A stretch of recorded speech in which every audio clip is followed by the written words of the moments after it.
Bonjour à tous. Non, je ne vais pas chanter. Il vaut mieux pas.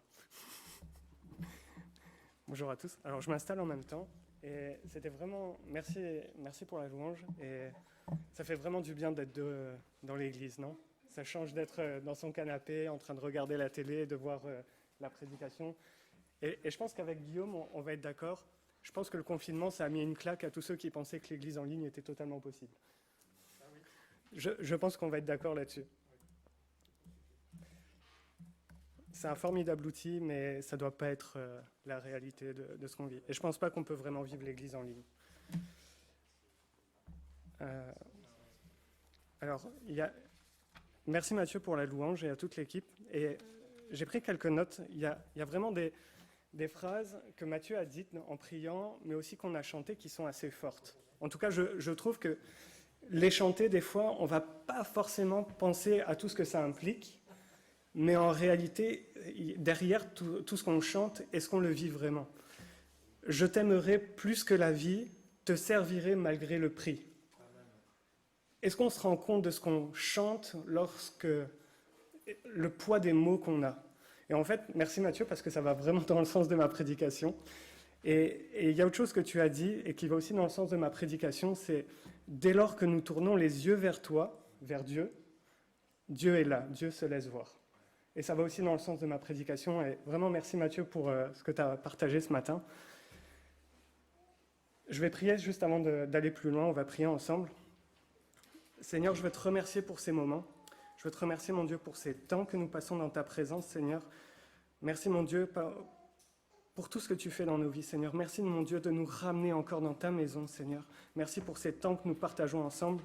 Seigneur, que vraiment ta grâce nous accompagne ce matin, que ta gloire descende, Seigneur, et que vraiment, Seigneur, tu sois glorifié à travers chaque mot prononcé, à travers chaque parole, mais aussi à travers chaque prière, chaque décision, Père. Mon Dieu, je te remets toutes choses entre tes mains, Seigneur. Que ton Saint-Esprit prenne vraiment la place et que tu passes au milieu des rangées, Seigneur, et que toi seul puisses toucher les cœurs, Seigneur. Vraiment, Seigneur, que ton Saint-Esprit prenne la place, Seigneur, efface tout homme, efface tout orgueil, efface toute chose, Seigneur, seulement toi et pour toi, Seigneur. Que ton nom soit béni dans le nom de Jésus. Amen. Alors, j'ai pas l'habitude, mais ce matin, j'avais envie de donner un titre à mon message.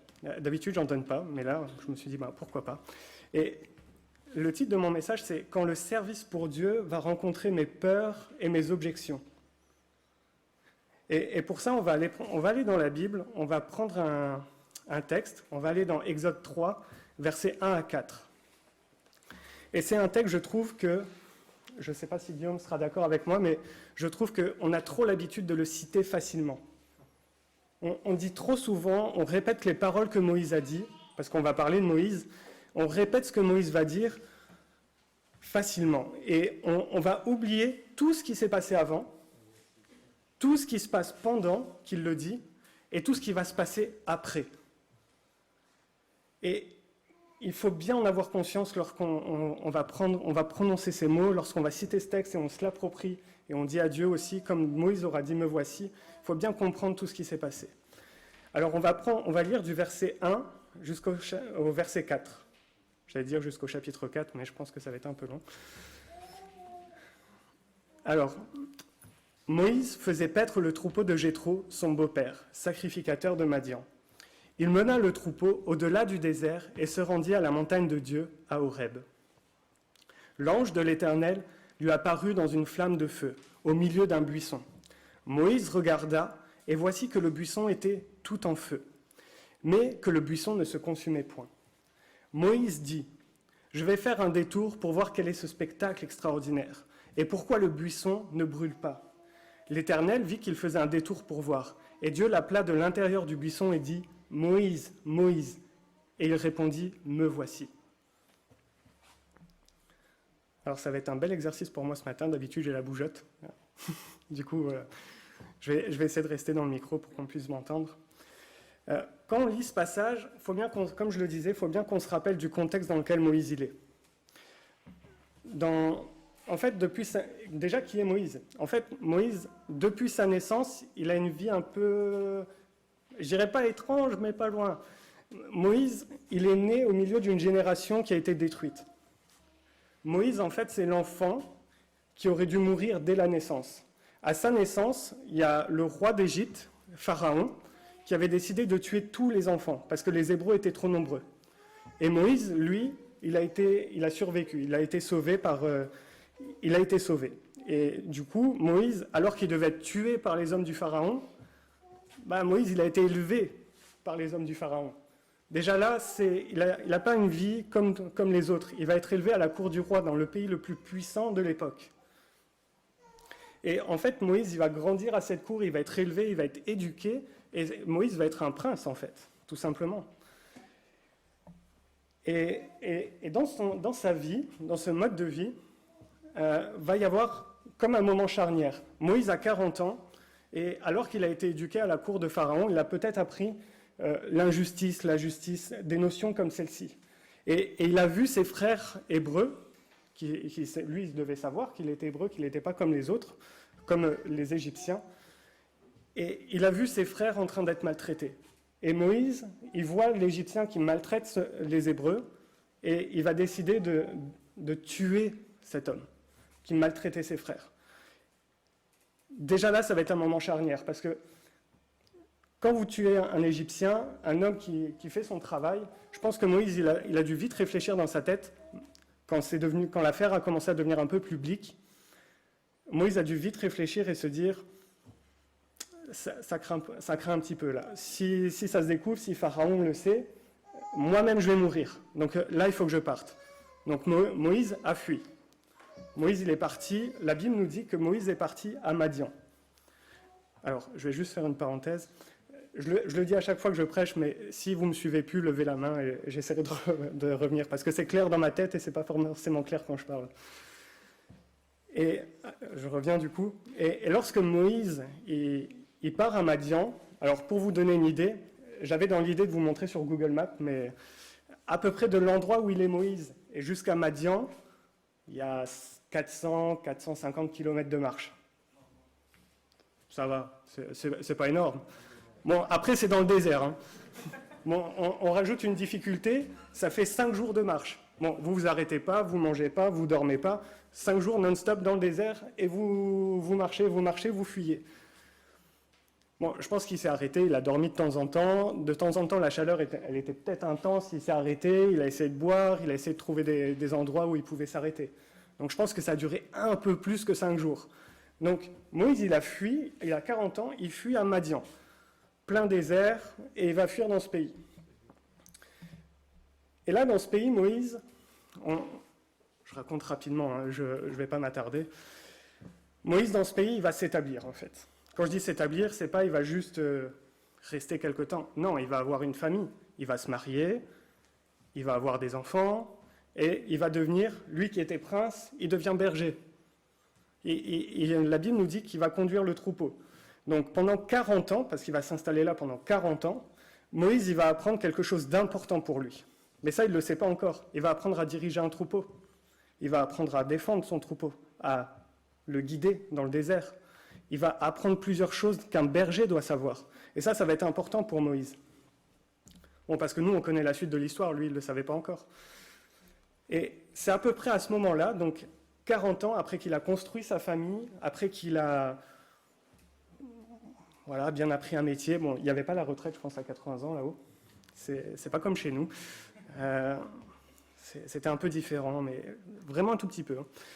Et c'est à peu près à ce moment-là qu'on arrive quand il y a l'épisode du buisson ardent. Donc Moïse a à peu près 80 ans.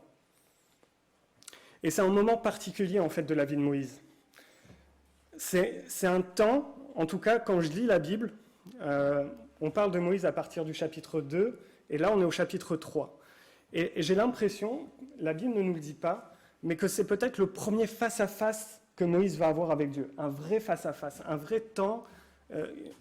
Alors, le mot est peut-être mal choisi, mais une intimité extraordinaire. C'est un moment où Moïse va être face à Dieu et va être vraiment... en fait, c'est le bon mot, c'est une intimité vraiment extraordinaire qu'il va vivre. Et c'est dans ce moment-là que Dieu va se révéler à Moïse. Dieu, il va donner son nom à Moïse. Donc Dieu va donner son nom à un homme. chose qui ne s'était pas passée auparavant. Dieu va missionner Moïse. Dieu va dire ce qui est sur son cœur et il va envoyer Moïse pour ça. Et ça va durer, ça va être un dialogue entre Dieu et Moïse qui va durer jusqu'au chapitre 4, verset 9, à peu près, où Dieu va vraiment missionner Moïse et va donner ce qu'il y a sur son cœur. Moïse va connaître du coup ce pourquoi Dieu l'appelle. Et ça, c'est expliqué au verset 7 du chapitre 3. Dieu a vu la souffrance de son peuple et il désire l'en délivrer. Et l'outil qu'il va utiliser, ça va être Moïse. On voit dans ce texte que Moïse sera simplement l'instrument pour administrer la délivrance aux hommes, au peuple d'Israël notamment. Donc, l'appel que Dieu a pour Moïse, c'est d'être un instrument pour délivrer le peuple d'Israël en Égypte. Et ça, c'est ce qui se passe dans ce passage-là. Et quand Moïse dit « me voici », il ne sait pas encore ce qu'il attend. Il ne sait même pas ce qu'il va devoir faire. Il dit juste « me voici ». Donc Dieu va donner ses instructions à Moïse. Et Moïse, il va avoir plusieurs objections. Il va avoir 5 objections. J'en ai choisi que 3. Enfin, j'en ai choisi. Il y en a 3 vraiment qui ont attiré mon attention. Et parce que je pense que ces 3 objections-là, quelque part, on peut s'identifier à Moïse. On les aura tous à un moment donné. On aura tous ce problème-là. Peu importe le service pour lequel on est appelé. Le service, c'est pas juste ceux qui font la musique, c'est pas celui qui chante seulement, c'est pas la sono, c'est pas seulement celui qui prêche, mais c'est tout ce qui est fait. Si on ne servait pas, aujourd'hui, après un contexte de pandémie, on ne pourrait pas ouvrir l'église s'il n'y avait que Guillaume qui servait. S'il n'y avait que ceux qui font la louange, on ne pourrait pas ouvrir.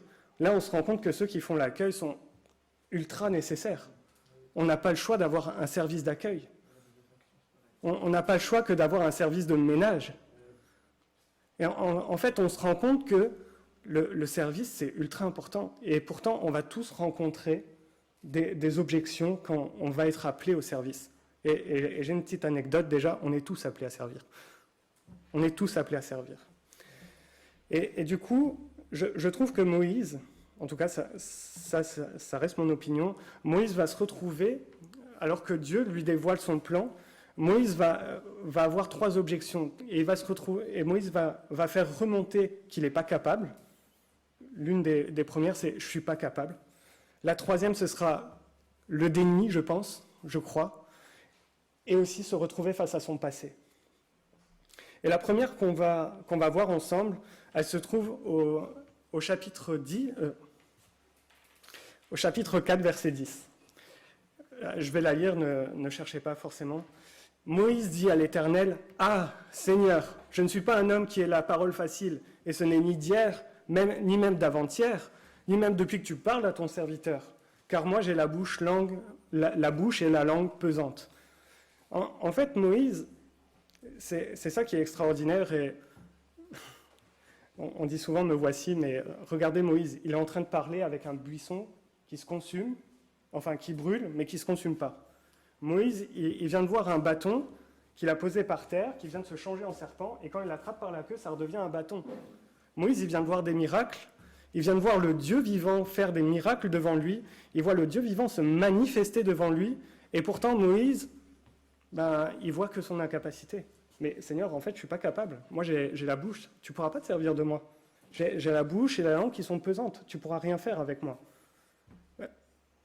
Moïse, il vient de voir quand même pas mal de miracles, il vient de voir pas mal de choses. Et pourtant, il dit, non, pour lui, son incapacité, elle est presque au-dessus de Dieu, en fait. On pourrait le voir comme ça. Mais en même temps, est-ce qu'on peut jeter la pierre à Moïse? Parce que devant la mission qui lui est confiée, qu'est-ce qu'on aurait répondu, nous? On aurait aussi cherché nos incapacités, je pense. On aurait aussi cherché à dire...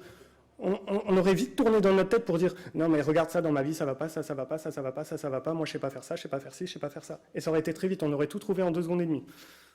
Et on les aurait exprimés aussi vite. Et imaginez-vous la situation, mettez-vous à la place de Moïse. Moïse, la bouche longue et pesante, ce serait, si je ne me trompe pas, Moïse bégayé, au final. Alors, pour parler à des hauts responsables, quand vous bégayez, c'est pas forcément le mieux. Quand vous parlez à une foule, vous imaginez si là, je suis en train de bégayer, bon, un petit peu quand même, mais vous imaginez si je bégaye, ça va pas être agréable pour vous. On va faire un contexte plus actuel. Imaginez-vous, on est en pleine pandémie, ça arrive pas, hein. On est en pleine pandémie et tous les soirs, il y a un directeur de la santé qui vient donner des chiffres et des nouvelles instructions. Et au lieu que ça dure 10 minutes, il bégaye. Et il bégaye, ça dure 50 minutes et vous n'avez rien compris à ce qu'il a dit. Vous aurez tous la même réaction, parce qu'on est quelque part, on est français, on aime bien râler. On aura tous la même réaction, c'est lui, là, il n'est pas fait pour ça. Qu'est-ce qu'il fait là? Il devrait prendre quelqu'un d'autre. Qui l'a mis ici? On aura tous la même réaction. On sera tous pareils. Et Moïse, dans sa tête, il se dit ça, mais les gens, ils vont me regarder. Comment ils vont me voir? Est-ce qu'ils vont m'écouter même? Parce que je ne suis pas capable. Mais vous savez pourquoi Dieu va l'utiliser? Pourquoi Dieu l'a choisi? Parce que Dieu ne transmet jamais la délivrance seulement à travers un homme. C'est Dieu qui transmet la délivrance et il utilise qui il veut. Et Dieu donne la capacité à qui il veut. C'est jamais mes capacités. C'est jamais mes capacités à moi qui vont me qualifier pour ce que Dieu m'appelle à faire. Si Dieu m'appelle à faire quelque chose, alors c'est un appel à tous les hommes et je m'inclus dedans. Si Dieu nous appelle à faire le ménage, il saura nous apprendre à passer le balai. Je suis le premier dans le cas. Mais Dieu ne cherche pas ceux qui sont qualifiés. Dieu ne cherche pas ceux qui savent parler pour être devant. Écoutez-moi. Je veux dire, Dieu ne cherche pas ceux qui sont qualifiés. Dieu ne cherche pas ceux qui pensent aussi être qualifiés. Parce qu'en final, personne n'est qualifié pour le travail que Dieu a à faire. Dieu cherche celui qui est prêt à être équipé. Dieu cherche celui à qui il va donner la capacité et qui est prêt à recevoir. Ça veut dire quoi? Et je ne suis pas en train de parler d'un service particulier. Je ne suis pas en train de dire parce que tu as un talent musical, c'est une qualité que tu as, alors forcément tu n'es pas équipé pour faire de la musique. On se comprend bien. Ce n'est pas ça que je suis en train de dire. Ce que je suis en train de dire, ça va beaucoup plus loin que les dons et les talents qu'on peut avoir. Ça peut être aussi pour simplement ce que Dieu nous appelle tous à faire, c'est partager la parole autour de nous, que ce soit par notre témoignage, que ce soit par notre comportement, que ce soit en parlant, que peu importe notre vie de tous les jours, Dieu nous appelle à faire annoncer la délivrance. Annoncer la délivrance autour de vous, autour de vos familles, autour de vos amis, à vos enfants. Dieu nous appelle à ça. Et en réalité, aucun de nous n'est équipé pour ça. Mais le Saint-Esprit peut nous équiper. Dieu veut nous équiper pour ça. On ne parle pas juste de dons et de talents qui sont visibles, mais aussi qui sont invisibles. Et Dieu donne absolument tout ce qu'il faut. Vous savez, quand Dieu il appelle, quand Dieu il nous convainc qu'on doit servir, Dieu ne nous laisse pas comme ça. Forcément, regardez la Bible, tous les hommes dans la Bible, tous ceux que Dieu a appelés, Dieu les a équipés. Tous. Il n'y en a pas un qui est passé à travers. Et Dieu peut vous utiliser de toute manière. Vous savez, alors, levez la main, vraiment si vous ne me suivez plus, levez la main. Mais vous savez, Dieu peut vous utiliser simplement à travers un sourire. Peut-être qu'il y a quelqu'un qui viendra un jour à l'église, ou peut-être qui est là, ou peut-être qui est déjà venu, et tout simplement qui était malheureux, et parce qu'un chrétien lui a souri, ça lui a redonné un peu de baume au cœur. On a des témoignages comme ça. Dieu peut vous utiliser à travers n'importe quelle méthode. Et Dieu vous donne la capacité de transmettre son message de délivrance. La deuxième objection que j'ai, en tout cas que j'ai relevée, la deuxième excuse se trouverait, alors je vais reprendre ma Bible parce que je n'ai pas tout noté, je ne suis pas un bon élève, se retrouve dans Exode 4, verset 13. Je vais vous le lire.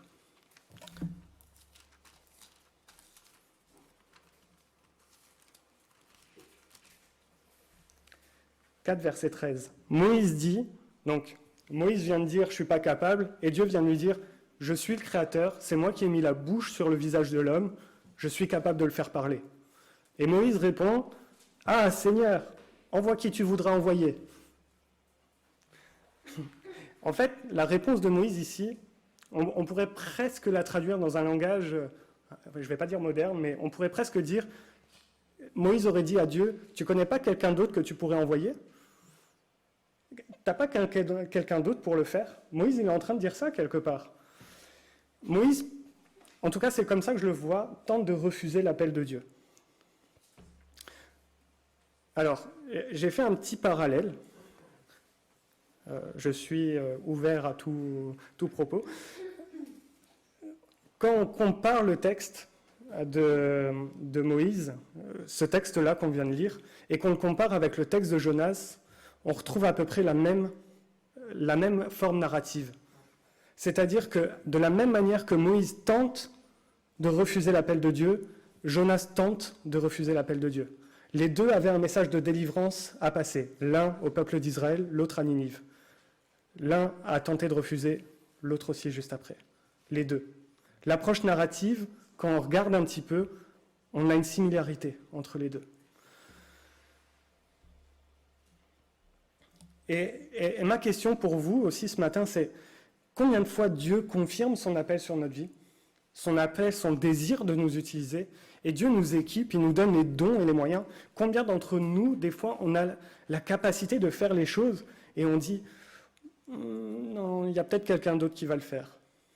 Non, moi, j'ai pas envie d'aller aux enfants, d'aller aider pour faire l'école du dimanche. Non, il y a certainement quelqu'un d'autre qui va réussir à le faire.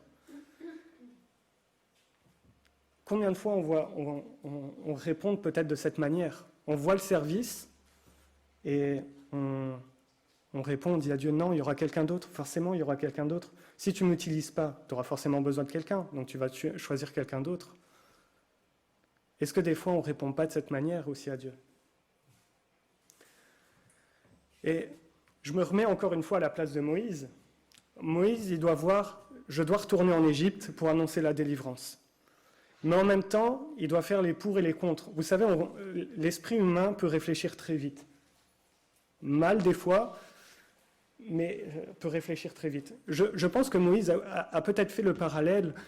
Alors voici ce qui m'attend si je vais en Égypte. Je vais devoir quitter tout ce que j'ai. Et de l'autre côté, il a dû voir, alors si je reste à Madian, j'ai quand même ma famille, je suis plutôt bien, j'ai une situation, je ne suis pas trop en danger, donc ça devrait aller. Il a peut-être fait le pour et le contre et il s'est dit peut-être que c'est mieux si je reste ici. Et des fois, on se dit peut-être la même chose. C'est quoi les réelles causes, des fois, qui nous disent je ne veux pas servir, je ne veux pas faire ce pourquoi Dieu m'appelle. Quelles sont les vraies causes ? Parce que des fois, c'est j'ai pas le temps, mais parce qu'on ne veut pas prendre le temps. Alors on dit à Dieu, non mais j'ai pas le temps, parce que je vais devoir arrêter ci, je vais devoir arrêter ça, je vais devoir arrêter de prendre des cours de cuisine, je vais devoir arrêter de regarder le foot, je vais devoir arrêter ci, et on n'aura pas le temps. Et on dit à Dieu, j'ai pas le temps de faire ce que tu me demandes, regarde mon emploi du temps, il est chargé. Et concrètement, dire j'ai pas le temps, c'est qu'est-ce qu'on veut arrêter de négliger et qu'est-ce qu'on veut garder ? Je m'explique. Est-ce qu'on veut plutôt négliger le service pour Dieu ou tout ce qui est nos divertissements, voire nos distractions ? Et des fois, on préfère dire non à Dieu pour garder nos divertissements et nos distractions. Je dis souvent, quelquefois, mais c'est souvent. Et je suis le premier concerné. Et des fois, c'est simplement aussi comportemental. C'est « Ok Seigneur, je vais te servir, je vais être un bon témoin. » Et Dieu nous appelle à ça. Et des fois, on répond peut-être non, parce que si je veux être un bon témoin, il va falloir que j'arrête, faudra que je me comporte différemment au travail, ou il faudra que je me comporte différemment avec ma famille, et on va devoir abandonner certaines choses, certains comportements, certaines envies. Et du coup, on dit à Dieu, pas tout de suite. Et souvent, quelles sont les réelles causes qui nous poussent à dire non à servir Dieu ? Parce qu'il y a des causes peut-être légitimes, vraies. Est-ce que ça existe ? C'est autre chose. Mais est-ce que des fois, on ne cherche pas des petites excuses pour se défiler ? Si nos priorités sont claires avec Dieu, alors même le mot priorité, c'est assez C'est assez comique, mais historiquement, le mot priorité, il est invariable et il est singulier. C'est-à-dire qu'on a juste une priorité. On ne peut pas en avoir deux. Si vous allez à un carrefour, vous ne pouvez pas avoir une priorité à droite et une priorité à gauche. Priorité, c'est invariable, c'est singulier normalement. Mais on l'a transformé, on a parlé de nos priorités, et maintenant on classe dans l'ordre. Alors ça, c'est ma priorité numéro 1, 2, 3. Quelle est ma priorité? Est-ce que Dieu est ma priorité? Si Dieu est ma priorité dans ma vie, je pense que Dieu est assez sage et assez grand pour nous donner la sagesse d'organiser notre emploi du temps, pour avoir du temps pour notre famille, pour avoir du temps pour travailler et d'avoir du temps pour le servir. Et Dieu est juste et bon pour nous donner aussi du temps pour nous divertir. Dieu est bon en tout temps et il pourvoit. La providence de Dieu, Dieu qui pourvoit, c'est toute chose. Le temps, l'argent, toute chose. Dieu pourvoit en toute chose. Donc si Dieu vous appelle à un service, il ne va pas vous faire manquer de temps. Forcément, ça va demander du travail. Forcément, quand on fait, je pense à Véro, quand elle fait une leçon pour les enfants, elle n'arrive pas, elle ouvre la Bible et elle donne la leçon aux enfants. Non, il y a toutes les activités derrière à préparer et ça prend des heures de travail. Et c'est pareil pour Matthieu quand il fait la louange. Il n'arrive pas ici, allez, je vais chanter les chants là, et ça ne vient pas tout de suite d'un filet. Il prie avant. Il choisit des chants, il les répète, il les travaille. C'est pareil pour Guillaume quand il apporte. Forcément, servir Dieu demandera du travail, mais Dieu est bon pour vous donner le temps de le faire. Quand vous donnez, on dit souvent, donnez un peu à Dieu, Dieu vous donnera au centuple. Alors souvent, il y en a qui servent de ça pour parler de l'argent. Je ne suis pas trop d'accord avec eux, mais je suis d'accord avec eux quand on parle du temps. Donnez 1 heure à Dieu et je crois que Dieu vous donnera le temps de vous reposer. Le temps de vous divertir et le temps avec votre famille. Ça, j'y crois.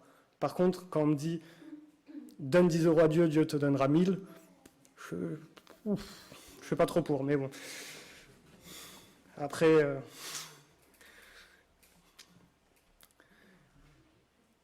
et je vais sortir du cadre de ce qu'on disait avec Moïse, etc., mais où est Dieu dans notre vie? Concrètement, frères et sœurs, où est Dieu dans notre vie? Où est la place de Dieu dans notre vie? Où est Christ dans ma vie? Christ lui-même, qui a tout abandonné. Alors lui, ce n'était pas des divertissements, il a abandonné la gloire, il a abandonné des richesses, il a abandonné le ciel pour venir ici-bas et pour tout donner pour nous. Et nous, des fois, on peut être un peu, je suis désolé du mot, mais on peut être un peu radin avec Christ. Parce qu'on est là et on dit, mais Seigneur, oui, c'est vrai que tu as tout donné, mais t'imagines, j'ai encore tout ça à faire, il y a ci, il y a ça. Et on trouve des excuses face à celui qui a rien laissé pour nous, qui a tout donné. Il a rien laissé derrière. Je m'exprime, il a tout abandonné.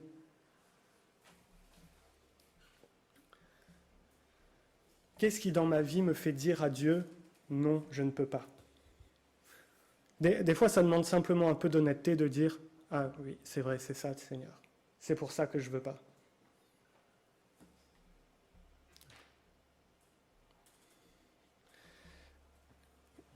Guillaume a dit quelque chose ce matin qui était très juste. Nous avons été créés pour louer Dieu. Nous sommes créés pour donner toute la louange à Dieu, toute la gloire à Dieu. Frères et sœurs, quand vous servez, vous glorifiez Dieu. Le service, c'est une gloire rendue à Dieu.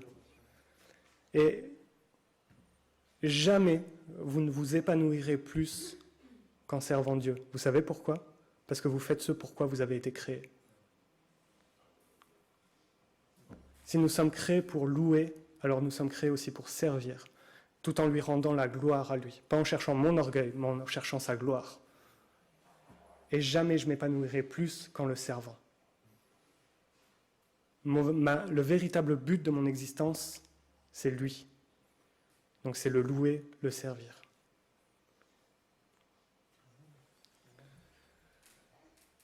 Et la troisième objection, peut-être que je peux trouver, c'est lorsque Moïse va descendre de la montagne. Celle-ci, elle n'est pas facile. Et on est tous jeunes. Je dénigre personne, on est tout jeune, mais je pense que David pourra en parler. Quand il y a un camp de jeunes, c'est un phénomène qu'on voit régulièrement. Je m'explique. Souvenez-vous, Moïse, la Bible nous dit qu'il a été au-delà du désert pour aller sur la montagne d'Horeb avec le troupeau. Et au verset 20, si je ne me trompe pas, 18, Dieu dit à Moïse de partir de la montagne. Le verset 18 nous dit « Moïse s'en alla ». Moïse, il n'est pas arrivé 1 heure en bas de la montagne « Et j'ai une nouvelle à t'annoncer ». Et il fallait descendre de la montagne avec un troupeau. En 1 heure, c'est un peu difficile. Je pense que ceux qui font de la randonnée, descendre d'une montagne avec des brebis, c'est pas ouf, quoi. On met un peu de temps. Bon, après, il y a quand même un désert, encore une fois. Moïse, il aime bien marcher. Hein. J'ai remarqué que Moïse, c'est un homme de marche. Mais Moïse, il va encore aller au-delà du désert pour retrouver son beau-père. Ça veut dire que dans le texte, on a l'impression que c'est immédiat. Mais il y a peut-être des semaines qui se sont écoulées. Il y a certainement des semaines qui sont écoulées. Et imaginez Moïse, il vient de vivre le temps peut-être le plus extraordinaire de sa vie, pour le moment, et il est en train de descendre la montagne, de passer par le désert. Je pense que Moïse, il est en train de cogiter dans sa tête, il est en train de penser, ça tourne. Forcément, si j'ai bien appris quelque chose au bout de 29 années de vie, c'est que je ne suis pas seul à penser comme moi. Il y a forcément quelqu'un d'autre qui pense comme moi. Et Moïse, il n'est pas unique. Il doit penser à tout ce qu'il a entendu, tout ce qu'il a vu et à toutes les implications qui sont avec sa décision. Si je prends telle décision, qu'est-ce que ça va impliquer dans ma vie? Moïse, il doit penser à tout ça. En 1 semaine, 2 semaines, il n'est pas là juste avec les moutons, dormir. Il doit travailler, il doit penser dans sa tête. Et au final, c'est là que je m'exprime, on peut prendre, ça peut être comme un camp de jeunes. Combien ont été à des camps de jeunes? Nico, Mathieu, Sarani, Somari, voilà. Non, je m'exprime, mais c'est pareil avec les cultes. Vous allez à un camp de jeunes, le samedi soir, c'est bien. Le dimanche, vous avez des conversions. Le dimanche matin, des conversions. Le dimanche soir, des jeunes qui sont remplis du Saint-Esprit. Il y a des appels. Et puis, le dimanche suivant, les jeunes reviennent à l'église tout feu, tout flamme, prêts à tout faire. Je veux m'engager, je veux faire ci, je veux faire ça, je veux faire ci, je veux faire ça. 2 semaines après, la moitié, vous ne les voyez plus. Et encore un petit peu après, plus personne n'est motivé à faire quoi que ce soit. C'est vrai, non? Et Moïse, il doit lui arriver certainement la même chose. Sauf que lui, ce qu'il a vécu, c'était puissance 10 puissance 100, beaucoup plus que tout ce que vous pouvez imaginer dans un culte ou dans un camp de jeunes. Et Moïse, il est dans la même situation-là. Et il arrive chez son beau-père, et je pense que Moïse, il voulait partir. Il était décidé, il s'est dit, ok, je vais partir. Et il va partir, il le dit, je vais aller. Mais qu'est-ce qu'il dit aussi, Moïse, à son beau-père? Afin que je vois s'ils sont encore vivants. Il va y aller, son but a changé. Son but, c'est plus d'annoncer la délivrance, son but, c'est peut-être d'observer de loin s'il y a encore des survivants. Ça a changé. Et des fois, on se dit, oui, je veux bien, mais quand même, pas trop non plus, alors qu'on était tout feu, tout flamme il n'y a pas longtemps. En fait, pourquoi Moïse a peut-être cogité, c'est parce qu'il s'est dit, mais si je retourne en Égypte, on va me faire mourir. On va me voir, on va se rappeler de moi, on va me faire mourir. Et c'est son passé qui est revenu qu'il a dû affronter. Et souvent, quand on veut servir, quand on passe la barre de l'incapacité, quand on passe la barre, ok, j'accepte, il y a peut-être la 3e qui arrive, c'est toutes les blessures du passé. Tout le passé qui ressurgit, peut-être qui revient. Son passé l'a rattrapé, et je pense qu'il y avait de la peur et de l'angoisse qui étaient là dans Moïse. Son beau-père lui a dit simplement 3 mots, va en paix. Enfin, 3 mots en français. En hébreu, ça doit être 2 mots.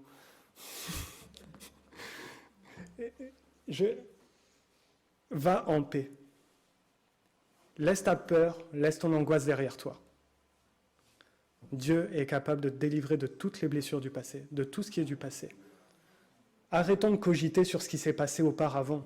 Combien de fois les chrétiens et moi-même, nous nous bloquons sur « j'avais échoué ». Alors comment on va me regarder maintenant ? Mais j'étais pas bon, mais j'ai péché. Mais si, mais ça. Et on trouve des mais. Et on dit « je veux bien, mais pas trop non plus ». Ou de loin, on va faire les choses de loin.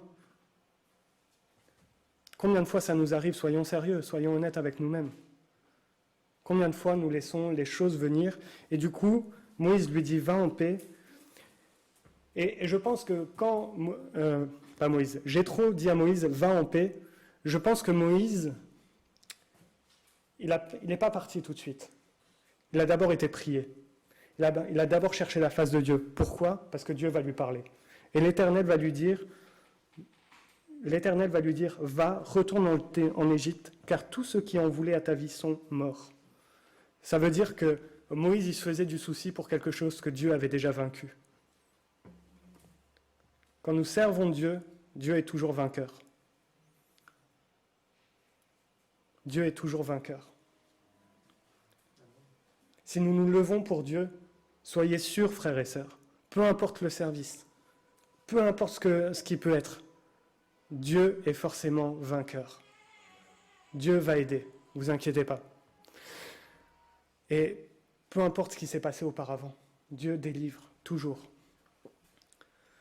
Et tout au long du voyage, Exode 4, verset 21, Dieu ne l'a pas laissé seul, ensuite il lui a parlé, il lui a dit « vas-y », mais Dieu a pris soin de lui. Dieu lui a rappelé tout le temps dans le désert, tous les prodiges qu'il avait vus. Rappelez-vous tout ce que Dieu a fait pour vous. Quand vous prenez une décision, rappelez-vous que Dieu ne vous a jamais abandonné. Dieu avait fait une promesse à Moïse, c'était que là où il irait, la présence divine serait là. Le Nouveau Testament a la même promesse pour nous. Jésus a la même promesse pour nous. Partout où vous irez, je serai avec vous. Jamais il ne nous abandonnera pas. 2 Corinthiens 4,9 nous dira que nous ne serons jamais abandonnés, même dans la persécution, que nous ne serons jamais délaissés, même si les hommes nous abandonnent. Lui, il sera toujours là. Lui, il sera toujours avec nous. Dieu sera toujours à nos côtés. Par son Saint-Esprit, il nous accompagnera. Jamais il ne nous délaisse. Et je vais conclure rapidement. Moïse, il était comme nous. Moïse, il ne connaissait pas la suite de son histoire. Nous, on lit la Bible. Normalement, on lit la Bible. Et quand on lit la Bible, on passe de Exode 2, 3, 4, 5, et puis on voit tout de suite les 10 plaies d'Égypte. On parle de Moïse, on voit cet homme qui a libéré Israël, par lequel les 10 plaies d'Égypte ont été mises. L'homme qui a conduit Israël à travers le désert, qui levait les mains, les Amalécites étaient vaincus. On voit tout de suite ça, mais il y a tout le passé de Moïse avant. Il y a tout ce qui s'est passé avant. Et Moïse, il ne savait pas tout ce qui se passait après. Et nous, c'est pareil. On voit les choses qui sont derrière nous. Mais Dieu a des grandes choses aussi pour nous. Si nous nous levons, qui ne dit pas que demain, la ville de Thionville serait gagnée pour Christ ? Ou plus, la région Grand Est. Les enfants que nous avons, demain, seraient dans l'Église, sauvés et non pas dehors. Je pense que c'est peut-être la plus grande cause de préoccupation. Nous nous disons, où vont aller mes enfants ? Mais des fois, quel exemple nous montrons à nos enfants ? Nous montrons peut-être l'exemple d'une Église timide, timorée, et peut-être que ça ne donne pas envie. Si nous parlons d'un Dieu si puissant et nous voyons une Église timide, ce n'est pas la même chose. Et de la même manière que Dieu n'a jamais abandonné Moïse, je me répète, Dieu n'abandonnera jamais ses enfants. Jamais. Et je vais rapidement finir.